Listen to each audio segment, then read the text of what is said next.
شہزاد صاحب، تو کیا یہ معروضی حالات کا جبر ہے، پالیسیاں ذمہ دار ہیں، یا سیاسی قیمت کا کوئی خوف ہی نہیں ہے فیصلہ سازوں کو؟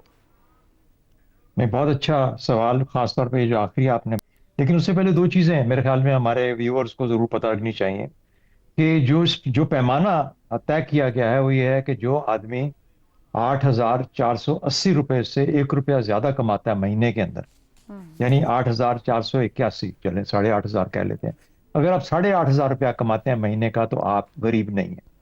یہ تو ایک سب سے بڑی خبر میرے خیال ہے پاکستانیوں کو ضرور پہنچنی چاہیے۔ یہ ہے ڈیفینیشن پاکستان کی حکومت کی، جو اعداد و شمار ہم جس کے اوپر بحث کر رہے ہیں اس کی بنیاد یہ ہے کہ 8,500 اگر آپ کماتے ہیں تو آپ غریب نہیں۔ غریب نہیں. اور اس سے جو کم کماتے ہیں اس کے اندر اضافہ جو آپ نے بتایا، پتہ نہیں کتنے فیصد اضافہ ہو چکا ہے اس کے اندر پچھلے 11 سال کے اندر، ہائیسٹ۔ اچھا، تو ایک تو یہ چیز ہوگی۔ جو اقوام متحدہ ہے وہ کہتی ہے کہ نہیں، جو غربت کی جو ڈیفینیشن ہے، جو تشریح ہے، وہ اگر آپ $4.10 روزانہ سے کم کما رہے ہیں تو پھر آپ غریب ہیں۔ اگر وہ دیکھا جائے اور آج کے ڈالر اور روپے کے حساب سے دیکھا جائے تو کم از کم 35,000 روپے آپ کی تنخواہ ہونی چاہیے، یا 35,001 روپے، ٹو بی ایبل ٹو سے کہ میں غریب نہیں۔ اور جو 35,000 سے کم لے رہے ہیں وہ غریب ہیں، اور جب اس کو دیکھتے ہیں تو وہ جو شرح ہے وہ پھر 7 کروڑ نہیں ہے، وہ 12 کروڑ کے قریب جا پہنچتی۔ تو یہ غلط بات ہے کہ 7 کروڑ عوام غریب ہیں۔ اصل میں غربت کی لکیر سے تقریباً آدھا ملک، 47 to 48% جو ہے وہ اس سے نیچے ہے۔ ایک اور اس میں بڑا انٹرسٹنگ آپ نے دیکھا ہوگا، وہ یہ کہتے ہیں کہ یہ پورا ملک جو ہے ہمارا ماشاءاللہ، اس میں 90 لاکھ لوگ ملک سے باہر ہیں۔ وہ جو 90 لاکھ لوگ ملک سے باہر ہیں وہ 40 ارب ڈالر کماتے ہیں اور ملک کو دیتے ہیں۔ ان کی جو واپس آتے ہیں پیسہ وہ 40 ارب آتا ہے ہمارے پاس۔ اور یہ جو پیچھے 25 کروڑ ہیں یا 24 کروڑ جو پیچھے رہ گئے ہیں 250 ملین میں سے 24 کروڑ ادھر کے اور 1 کروڑ جو باہر ہے، 90 لاکھ کے قریب، 90 لاکھ 40 ارب، اور یہ جو 24 کروڑ ہیں یہ بھی 40 ارب پروڈیوس کرتے ہیں، اس سے زیادہ یہ بھی پروڈیوس نہیں کرتے۔ تو یہ حالت ہے آپ کے ملک کی، اور اب آپ کو غربت کی سمجھ آ جاتی ہے کہ جہاں پر آپ کی پیداواری نہیں ہے، جہاں پر آپ کے روپے کی قدر پچھلے کوئی 25 سال کے اندر یا 20 سال میں کہاں سے کہاں 30 سے 40% کم ہو چکی ہے، تو آپ غریب سے غریب تر ہوتے جا رہے ہیں۔ اور اس وجہ سے بھی نہ نوکریاں ہیں، نہ گروتھ ہے، نہ کوئی پیداوار ہے، اس وجہ سے آپ بہت زیادہ اس جگہ کھڑے ہیں۔ اب آ جائیے آپ کے سوال کی طرف، عوامی رد عمل۔ دیکھیے، عوامی رد عمل کو تو عوام کو تو ہم نے مار کے رکھ دیا، اس میں تو اب رد عمل بیچاروں کے پاس ہے ہی کچھ نہیں رہ گیا۔ سروائیول کی جنگ ہے، کس طرح میں اپنی 2 وقت کی روٹی، اور اگر نہیں 2 وقت کی روٹی ملتی تو میں خودکشی کیسے کر سکتا ہوں بچوں سے۔ یہ حل ہے، یہ 2 آپشنز ہیں، ان میں سے ایک آپ کو چوز کرنا ہے۔ 2 وقت کی روٹی کا بندوبست کر لیں یا اپنی خودکشی کا بندوبست کر لیں۔ اقتدار کا نشہ کب نہیں تھا اس ملک کے اندر، یا پوچھ گچھ کے لیے کوئی نظام کب تھا یہاں پہ اس ملک کے اندر؟ تو میرا خیال ہے یہ سب چیزیں مل کے ہی پاکستان کی اس وقت کی کہانی بیان کرتی ہیں۔ سوال صرف یہ پیدا ہوتا ہے کہ یہ کب تک چلے گا، کیونکہ ہمیں ڈرنا چاہیے اس وقت سے جب اس کا نظام کا چلنا بند ہو جائے گا، ورنہ پاکستان سے بہتر چراگاہ آپ کو شاید دنیا بھر میں کہیں نہیں ملے گی۔ جس کو چرنا ہوتا ہے وہ پاکستان واپس آ جاتا ہے، چرتا ہے، خوب چرتا ہے، اور پھر ملک سے باہر چلا جاتا ہے۔ تو پاکستانی عوام جنہوں نے یہاں رہنا ہے ان کے لیے یہی ان کی مقدر لکھ دیا گیا ہے، اور اس کی وجوہات میں نے بتا دی ہیں آپ کو، زیغم صاحب نے کچھ اور بتا دی، اور باقی ساتھی بھی کور کریں گے۔ لیکن بدقسمتی ہماری یہ ہے کہ ہم اس چکر میں پھنسے ہوئے ہیں جہاں کچھ بھی نہیں ہو پا رہا۔ پالیسی کو چھوڑیے، سوچ کو چھوڑیے، فکر کو چھوڑیے، لیڈرشپ کو چھوڑیے، کچھ بھی کام نہیں کر رہا۔ حسن نثار صاحب، اسی بات کو آگے لے کے چلتے ہیں۔ آپ کے خیال میں اس بے حسی کی وجہ کیا ہے جہاں آدھی آبادی جو ہے غربت کی لکیر سے نیچے، اور کب تک یہ ایسے ہی چلے گا؟ یہ ایسے ہی چلے گا۔ اس کی وجہ ہے کہ یہ وہ ملک ہے، یہ وہ خطہ ہے جہاں استحصال کو ہمیشہ استحقاق سمجھا گیا ہے۔ ایک بات یاد رکھنا، یہ بابر کی بقائے بابر پڑھو، یہ تسکے بابری اور اس کی بایوگرافی وغیرہ پڑھتے ہیں، ان کو تو پتہ ہی نہیں۔ یہ اردو فارسی، اس سے پہلے فارسی میں ہوئی، یہ ترکی میں ہے۔ اس کو پڑھ کے دیکھو، تمہارے رونگٹے کھڑے ہو جائیں گے اور اپنے وجود پہ شرم آئے گی۔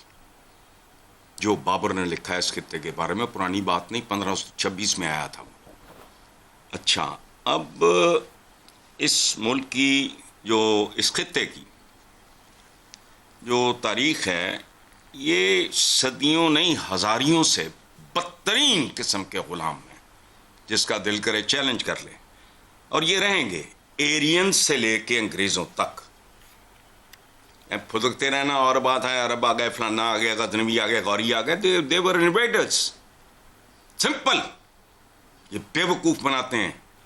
یہ کہ آئے تو کوئی اسلام کا کو پرچم پرچم. او بھائی 2026 میں اگر پاکستان کی نام نہاد اشرافیہ، جو اشرافیہ ہے ہی نہیں، اگر اپنے عوام کے ساتھ یہ سلوک کر رہی ہے، طیارے خرید، فلانا کر ٹمکانا کر، تو کبھی سوچا یہ ہے کہ سلاطین دہلی اور مغلوں نے کیا کچھ کیا ہوگا؟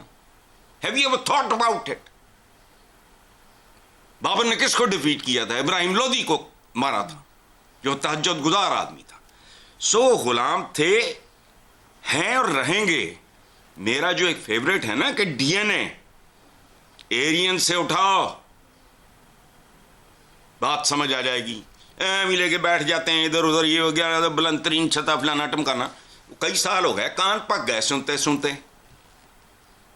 نہیں، یہ کہتے ہیں چھتر مارنے والوں کی تعداد بڑھاؤ. This is what they deserve. ایسی کی تیسی اگر بندے میں جان ہو، ٹھیک ہو گیا، ٹھیک ہو گیا، ان کے ساتھ ایسی لوٹ مچی ہو. درست. عامر صاحب، جو حسن صاحب بات کر رہے ہیں اسی کو آگے بڑھاتے ہیں. یہ ملک اب تو یہاں کوئی انویڈرز نہیں ہے. پاکستان قریباً 80 سال کا ہونے کو ہے. یہاں پہ جو بھی اشرافیہ فیصلہ ساز یا اوپر بیٹھتے ہیں وہ اوتھ لیتے ہیں اپنے عوام کے ساتھ وفاداری کا اور ان کی بہتری کا. تو یہاں کی استحصال کو استحقاق سمجھ کر کب تک ملک کو ایسے چلایا جائے گا؟ کہیں تو ٹوٹے گا یہ سب. ایبسولوٹلی ٹوٹے گا. اور یہ جو آپ نے ابھی بات کی نا، یہی وجہ ہے کہ ان کا رویہ سمجھنا دیکھیں مشکل ہو گیا ہے.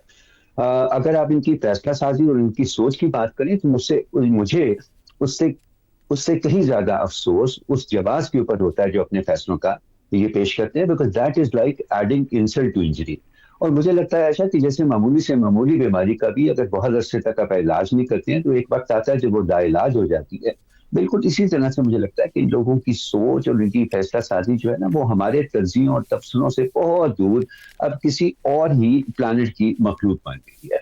اور میں جب ان کو پرکھنے کی یا ان کو سمجھنے کی کوشش کرتا ہوں تو مجھے بس صرف اپنے بزرگوں کی سنائی وہ جھوٹی سچی کہانیاں یاد آتی ہیں کہ جب ہلاکو خان بغداد کو آگ لگا رہا تھا تو وہاں کے علماء اور مشائخ اس نقطے پر بحث میں مصروف تھے کہ سوئی کے نقطے پر کتنے فرشتے جو ہیں وہ سما سکتے ہیں. تو مجھے یہ کہانی اس لیے نہیں ہمیں سنائی جاتی تھی آشا کہ یہ سچی ہوتی تھی، بلکہ وہ اشرافیہ کے زوال کی نشانیوں کے طور پر ہمیں سنائی جاتی تھی.